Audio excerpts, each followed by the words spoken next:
ஔவையார் தனது நண்பனான பாரி மன்னன் இறந்ததையும் அவனது புதல்விகள் அடைந்த துர்க்கதியையும் நினைந்து வருந்தி அவனது புதல்விகளுக்கு நல்ல மன்னனான மணவாளன் அமையும்படி சிந்தித்து திருக்கோவலூரை ஆண்டிருந்த மலையமான் தெய்வீகன் எனும் மன்னவனை அடுத்து பாரி மகளிரை மணம் செய்து கொள்ளும்படி கேட்டனர். அவன் பாரியின்பால் மூவேந்தர்க்கும் உள்ள பகைமையை எடுத்துக்காட்டி அம்மகளிரை மணம் செய்து கொள்ளின் தனக்கு ஏதம் விளையுமென ஔவையாருக்கு அறிவித்தான். அதற்கு ஔவையார் மூவேந்தர் பகையையும் தீர்ந்து அம்மூவரையும் மணவினனைச் சடங்குக்கு வருவிப்பதாக உறுதிமொழி கூறி தெய்வீகனை மணத்துக்கு உடன்படுத்தினர். அதன்பின் ஔவையார் தமது உபாசனா தெய்வமாகிய விநாயக மூர்த்தியின் அருளை பின்வரும் செய்யுளால் வேண்டி மண ஓலை எழுதத் துவங்கினர். ஒரு கொம்பிருசெவி மும்மதத்து நால்வாய் கரியுரிவைக் கங்காளன் காளாய் பரிவுடனே கண்ணால ஓலை கடிதெழுத வாராயேல் தன்னாண்மை தீர்ப்பன் சபித்து. மண ஓலை மூவேந்தருக்கும் பின்வருமாறு தீட்டப்பட்டன.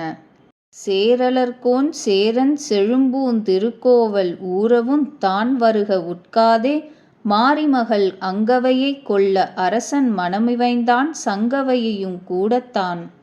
புகார் மன்னன் பொன்னிப் புன்னாடன் சோழன் தகாதென்று தானங்கிருந்து நகாதே கடுக வருக கடிக்கோவலூர்க்கு விடியல் 18 வெய்யை துறைவன் மதுராபுரி தென்னன் செய்யத் தகாதென்று தேம்பாதே தையலர்க்கு வேண்டுவன கொண்டு விடிய ஈரொன் அன்பால் ஈண்டு வருக இயைந்து. சேர சோழ பாண்டியர்கள் ஔவையார் திருமுகத்தைக் கண்டதும் யாதும் கூறுதற்கு அஞ்சி தத்தம் நகரங்களை விடுவித்து நாற்படைகளும் தம்மை சூழ்ந்து வர திருக்கோவலூரைச் சேர்ந்தனர். திருமணம் மிக்கச் சிறப்புடன் நடைபெற்றது. ஔவையார் அரசர்களை நோக்கி, வேந்தர் பெருமக்களே, இக்கிழவியை பெருமைப்படுத்தியதற்காக மிகவும் மகிழ்கின்றேன். நானிடும் உணவையும் அன்புடன் உண்டு என்னை சிறப்பிக்க வேண்டும் என்று கூறினர். அது கேட்ட வேந்தர் நகைத்து, அம்மையே, நாங்கள் விரும்பிய பொருளைத் தருவதாயின் நாங்கள் உணவு கொள்வோம். இன்றேல் எங்கள் கையையும் நனைக்க மாட்டோம் என்றனர். அப்பொழுது, உமக்கு வேண்டுவது யாது சொன்மின் என ஔவையார் கேட்க, அரசர் எங்கட்கு பனம்பழம் வேண்டும் என்றனர். அது கேட்ட ஔவையார், பனம்பழம் கிடைக்கும் காலம் இஃது அன்றாயினும் அதனை தருவித்துக் கொடுத்தல் எனக்கு அரிதன்று என்று கூறி அங்கே இருந்த ஒரு பனந்துண்டை எடுத்து நிலத்தில் நட்டு மேல்வரும் பாட்டை பாடினர். திங்கட்குடையுடைச் சேரனும் சோழனும் பாண்டியனும் மங்கைக்கருகிற் வந்து நின்றார் மணப்பந்தலிலே சங்கொக்க வெண்குருத் தீன்றும் பச்சோலை சலசலத்து நுங்குக்கண் முற்றி அடிக்கண் கருத்து நுனி சிவந்து பங்குக்கு 3 பழந்தர வேண்டும் பனம் துண்டமே. உடனே அப்பனந்துண்டு வெண்குருத்து விட்டு பச்சோலை சலசலத்து நுங்குக்கண் முற்றி அருந்தமிழ்ச் செல்வி விழைந்தவாறு 3 கனிகளை பயந்தது. முடியுடை மன்னர் மூவரும் ஔவையாரின் அற்புத ஆற்றலைக் கண்டு அச்சமும் வியப்பும் ஒருங்கே கொண்டனர். மணத்திற்கு வந்திருந்த ஏனைய மக்களும் இன்ப வாரிதியில் திளைத்தனர்.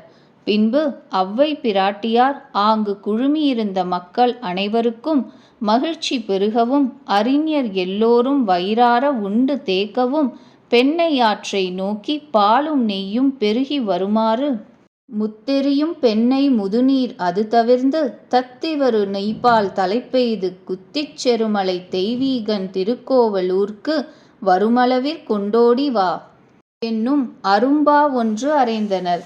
அன்றியும் நல்கூர்ந்த மாந்தர்க்கு செம்பொன்னை மாரிபோல் வழங்க வேண்டுமென்னும் அருள்மீதுர வருணனை நோக்கி பொன்மாரி பொழியும்படி கருணையால் இந்தக் கடலுலகங் காக்கும் வருணனே மாமலையன் கோவல் பெருமனத்து நன்மாரி தாழ்கொண்ட நன்னீர் அது தவிர்த்துப் பொன்மாரி யாகப் பொழி என்னும் யாப்பு ஒன்றை இசைத்தனர்.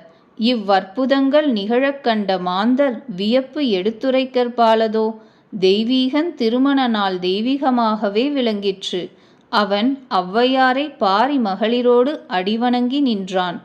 அப்பொழுது அன்பின் செல்வி மணமகிழ் பூத்து பொன்மாரி பெய்யுமூர் பூம்பருத்தி ஆடையாம் அந்நாள் வயலரிசி ஆகுமூர் எந்நாளும் தேங்கு புகழே படைத்த சேதிமா நாடதனில் ஓங்குந் திருக்கோவலூர் என்னும் இனிய கவியால் அவன் செங்கோலோச்சும் சேதிமா நாட்டையும் திருக்கோவலூரையும் சிறப்பித்துக் கூறி அங்கவை சங்கவை என்னும் அழகு பொலித்திலங்கும் நங்கையர் இருவரையும் வாழ்த்தி அவர்தம் திருக்கரங்களை தமது அருங்கரத்தால் பற்றி தெய்வீகனிடம் கொடுத்து குன்றுபோல் வீறு குணமுடையார் தம்முடன் நீ இன்றுபோல் என்றும் இரு என்று வாழ்த்தினார்.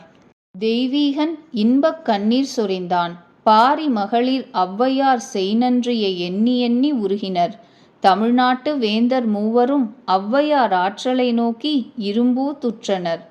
மக்கட்கூட்டம் ஔவையார் கலைமகளால் அவதாரமே என பலப்பட பாராட்டிச் சென்றது. பின்னர் வேந்தரும் பிறரும் ஔவையார்பால் விடைபெற்று தத்தம் இல்லம் ஏகினர். அப்பால் ஔவையார் அங்கவை சங்கவை எனும் பாரி மகளிர் இவ்வாழ்க்கையைக் கண்டு இன்பம் துளும்பச் சின்னாள் திருக்கோவலூரிலிருந்து பின்னர் அதனை விட்டு பெயர்ந்து சென்றனர்.